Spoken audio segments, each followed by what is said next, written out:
All right, I hope I don't mispronounce the next person's name too bad, but Roshanda. That's my guess. Michael, you want to take a guess at that? Spell it. Rwasanda. D-E. Okay, yeah. Yeah, how would you pronounce that? I'm going with like that. Like Rwanda or like Rwasanda or something like that. Rwasanda. It's hard to do the R and the W really quickly together. Rwasanda, or maybe the R Rwasanda, yeah, something like that. I don't know. Yeah, I apologize. Yeah, maybe it is. They want to know, where did Cain get a wife from? Was Noah's flood universal, and is human marriage divine or not? Yeah, this is really easy in the short form. Actually, it pops into my head here that it is. We did a Fringe Pop 321 episode on the question of were there other humans. I can't remember the title of it, but if you go to YouTube, Fringe Pop 321, and look through the episode videos, there's going to be something about other Adamic races or something like that. So I bring that up because of this whole issue of where did Cain get his wife from.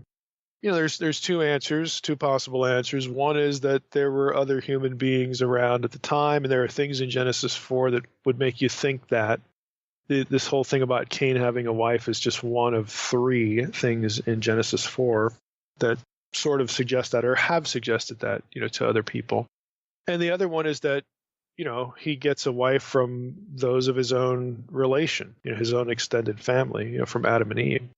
And the reason why it's not clear cut, you might look at Genesis 4 and, there are these things in here, that make it sound like there were other people out there besides, Adam, Eve, and Cain, after Cain kills Abel.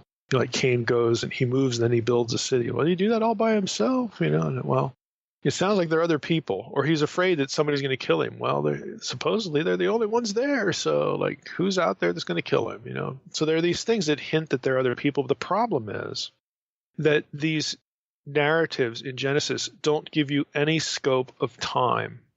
In other words, they don't put a number of years between the birth of Cain and Abel and when Cain kills Abel. They don't tell you how much time elapsed, from the time Cain kills Abel to the time when he leaves the home and moves somewhere else. So in theory, it could be, a couple hundred years. Well, in that time, they're going to still have children because Adam and Eve are going to be obedient to the initial command, be fruitful and multiply. And so, Cain can easily have a wife, from his own extended family. It can work just as fine as the other one. And maybe even, I would say, even more so, based upon what we're told here.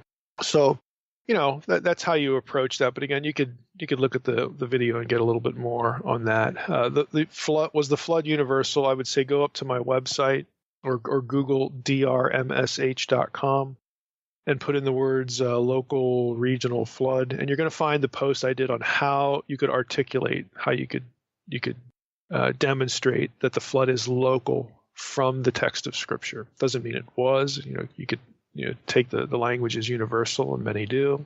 I don't necessarily. I'm not bothered by either choice. I think there are other things that probably make a little more sense if the flood was local or regional especially. But again, you could go see the post on that just for how you would do that. My point is that either view can derive from the text. A local or regional view is not science dependent or a view that arises because we're afraid of science. Okay, you can quite easily do this from the text of Scripture, which is why I did the post. Is marriage divine or not? I don't even really know what that means. Marriage is two people, so I don't know what is marriage divine or not. I'm not really following what the point of that question is, so I'm just I'll just say that and let's move on.